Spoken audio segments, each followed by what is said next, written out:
នៅអាមេរិកនេះបើឃើញជាប្រភេទម្ហូប street food ម្ហូបគេលក់តាមចើមផ្លូវបើកយូរម្ដងហ្នឹងណាបងប្អូនចាកុំគិតថាថោកតាមពិតថ្លៃណាថ្លៃជាងក្នុងហាងទៀតប៉ុន្តែដោយសារគេបើកយូរម្ដងអីចឹងបងប្អូនចេះតែនាំគ្នាទៅដើរលេងជុំគ្នាមើលគេមើលឯងទៅសាកភ្លក់ម្ហូបគេទៅយើងហ៊ានចំណាយម្ដងហ្នឹងទៅតែបើគេលក់ប្រចាំវិញក៏មិនសូវជាដាច់ដែរបងប្អូនមានអ្នកណាគេទៅហូបអញ្ចឹងរាល់តែថ្ងៃទេហើយបើបានទិញរួចហើយសំបីតែកន្លែងអង្គុយញ៉ាំស្រួលក៏គ្មានដែរបងប្អូនចានៅកន្លែងផាកនៅកន្លែងសាធារណៈនេះគឺមិនសូវមានកន្លែងអង្គុយហូបស្រួលទេ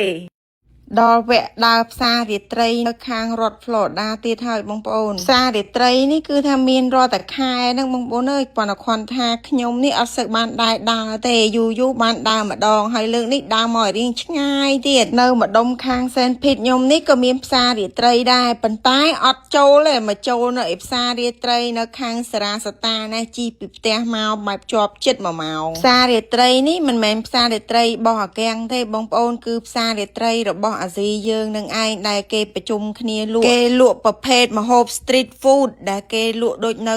អាស៊ីយើងនៅស្រុកខ្មែរយើងអញ្ចឹងបងប្អូនគេយកមកប្រជុំគ្នាបោះមកតង់អញ្ចឹងទៅលក់ជុំគ្នាមានវៀតណាមមានថៃមានឡាវមានហ្វីលីពីនមានកូរ៉េ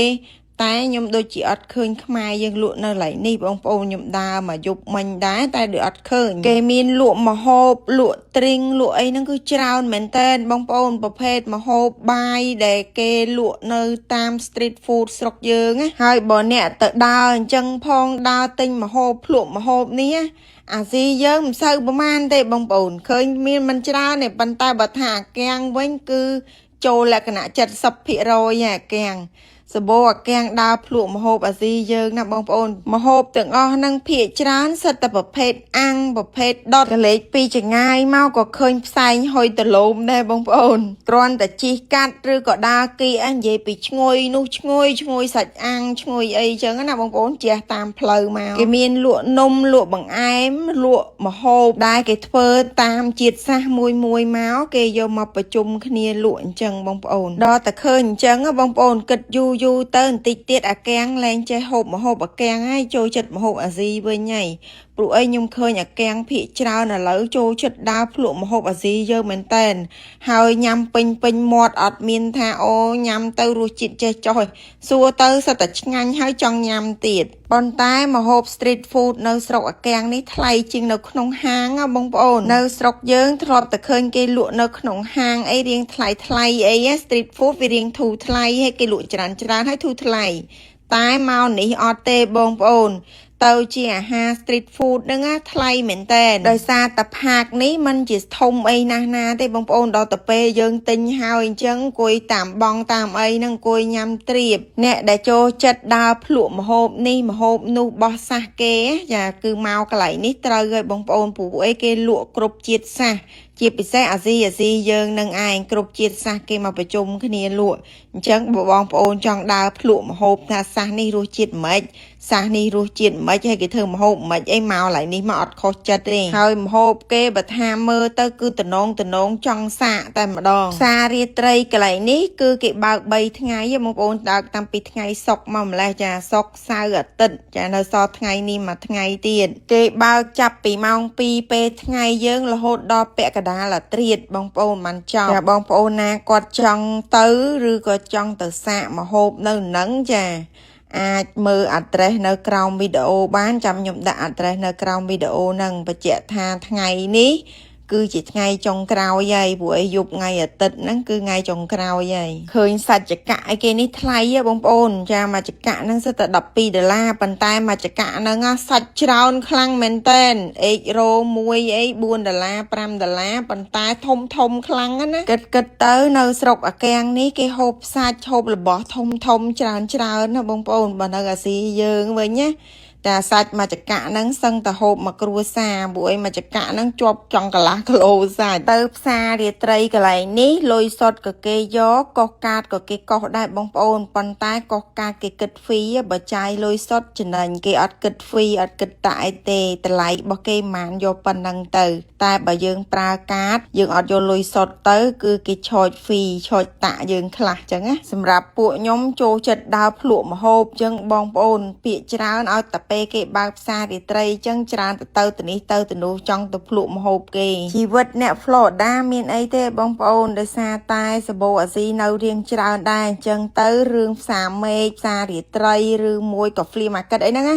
ចារៀងសបូតិចហើយពួកខ្ញុំក៏ចូលចិត្តទៅដើរអញ្ចឹងដែរបងប្អូនណាចាប់អារម្មណ៍ចង់ដើរអញ្ចឹងដែរមើលវីដេអូខ្ញុំទៅខ្ញុំអាចដាក់ address អីនៅក្រោមវីដេអូបើចាប់អារម្មណ៍ចង់ទៅអីលេងអីមើលអញ្ចឹងដែរណាចុងសប្តាហ៍មិនដឹងទៅណាចេះតែដើរលេងទៅបងប្អូនហើយណាមួយទៀតបានដើរភ្លក់ម្ហូបគេផងនិយាយពីម្ហូបអាំងដុតនេះណាបងប្អូនចាមានគ្រប់ប្រទេសគេលក់អាំងដុតចឹងដូចគ្នាប៉ុន្តែរសជាតិអត់ដូចគ្នាទេរសជាតិរបស់កូរ៉េផ្សេងទៅរបស់ហ្វីលីពីនផ្សេងទៅរបស់ថៃផ្សេងទៅរបស់ឡាវផ្សេងទៅនិយាយទៅរសជាតិខុសៗគ្នាយើងចង់សាកយើងសាកបានដួសក្តាមឬក៏ចាប់ក្តាមដែលពួកខ្ញុំទៅរាល់ដងដែលពួកខ្ញុំបង្ហាញបងប្អូននេះគឺត្រូវការមាន license ឬក៏អាជ្ញាប័ណ្ណដែលបានអនុញ្ញាតឲ្យយើងរហ្នឹងណាពួកខ្ញុំមានគ្រប់គ្នាហើយតាមច្បាប់គេគឺគេអនុញ្ញាតឲ្យយើងយកក្នុងម្នាក់បាន5 gallon ប្រហែលមួយធុងស្ពេត្រូអ្វែងរឿងទៅរកក្តាមនេះមួយមិនទៀងទាត់ទេបងប្អូនថ្ងៃខ្លះទៅយកមកផ្ទះវិញមិនចង់អស់ហើយបើថាថ្ងៃខ្លះទៅវិញរតែមួយសឡអត់ចង់បានផងសំខាន់ពេលដែលយើងទៅចង់រកក្តាមហ្នឹងយើងត្រូវចេះមើលទឹកសិនបងប្អូនពេលហ្នឹងទឹកស្រកឬក៏ទឹកឡើងហើយបើថាចុះដួសអញ្ចេះតតែពេលណាដែលទឹកស្រកខ្លាំងមែនតែនបានយើងអាចចុះទៅយើងដួសបានក្តាមច្រើនហើយបើថាទៅចំពេលទឹកឡើងហើយចុះដើរដួសក្តាមនោះគឺអត់សូវបានទេសរុបមកការទៅរកក្តាមនេះគឺយើងមិនអាចទៅរាល់ថ្ងៃទេបងប្អូនគឺអាស្រ័យជាមួយនឹងទឹកនឹងឯងចាពេលវាឡើងឬក៏ពេលវាចុះប្តីខ្ញុំថាដាក់ធុងអត់ដល់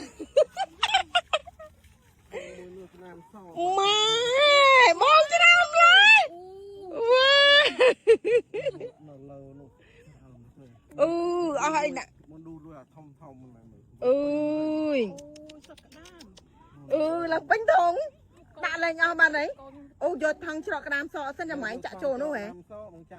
អូខេពេលខ្លះទៅដួសក្តាមអញ្ចឹងបងប្អូនអត់ដឹងថាក្តាមហ្នឹងក្តាមសក់ទេដល់តែយកមកដល់ផ្ទះទៅស្ទាបទៅទុនចាបងប្អូនវាទៅសក់ចេញមកពីសបកចាស់វាដើម្បីពង្រីកខ្លួនវាហើយក្តាមទៅសក់ថ្មី